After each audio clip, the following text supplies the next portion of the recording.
day. As a world-class nature photographer, David Schultz spends most days hiking in the wilderness in search of that perfect shot.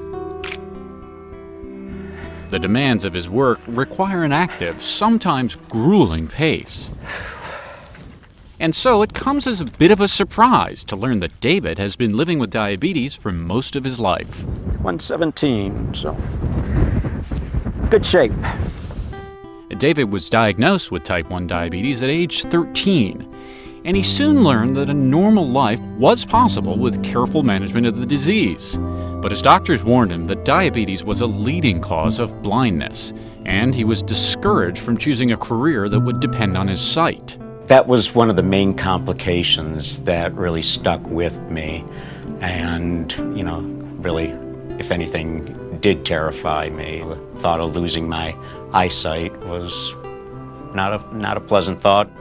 Fear he might one day go blind wound up inspiring a kind of wanderlust. The thought of losing my vision was really in the back of my mind, I guess, all of the time. And I decided that I wanted to get out. I made a goal when I got out of high school that I wanted to travel to all of the states. After graduation, David headed out on what was to be a 2-week trip from Michigan to Florida. Somehow during that trip, I ended up out in Arizona and New Mexico as well, and I was gone for about 2 months. More road trips followed, and somewhere along the way, he picked up a camera. A chance meeting with a professional photographer eventually brought it all into focus. We were photographing a beautiful sunset, and I started talking to him and found out that's what he did for a living. And I thought, well, that's pretty cool. He travels around, takes pictures of pretty places, and makes a living at it. Despite the doctor's warnings about his risks of going blind, David decided that this was the kind of life he wanted too. He moved to Dallas and fell into the world of lifestyle and fashion photography.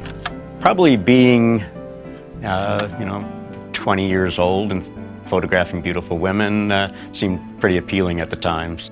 But he soon rediscovered his passion for capturing nature's beauty. I was hired to come out to Utah to photograph some images for one of the local resorts. And after we finished that assignment, we did a little road trip down to southern Utah and was just blown away. These days, David has made a name for himself as an accomplished landscape and wildlife photographer. He runs his own gallery in Park City, Utah, where he sells limited edition prints of his work. One of the keys to his success in capturing such stunning beauty, the patience to wait for just the right moment. When an image comes together, sometimes it's going back to a place over and over again. But all that patience requires a good deal of time spent alone, out in the elements, potentially hazardous for someone living with type 1 diabetes. I do take the precautions that I can, things like having a personal locator beacon and, first aid kits, things like that. He tests his blood sugar frequently, especially at higher elevations. You never know when something will come up, and I tend to keep my blood sugars pretty tight and get out and the outdoors, and it's just don't like to have it too low.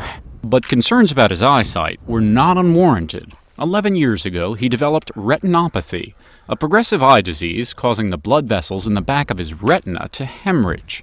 Once it happened right before a trip to Antarctica. He was blind in his left eye for the entire 3-week trip.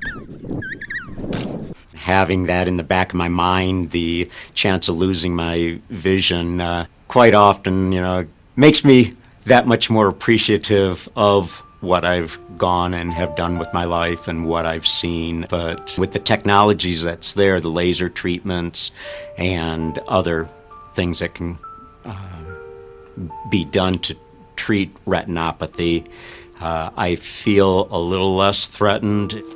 And David appreciates the irony of his own situation, a life path chosen in part because of diabetes. If I hadn't become a diabetic, I never would have become a photographer, and I never would have experienced some of these locations and moments that I have, and I feel extremely fortunate to be able to get to these places and also to spend the time that is necessary to capture the images that I do.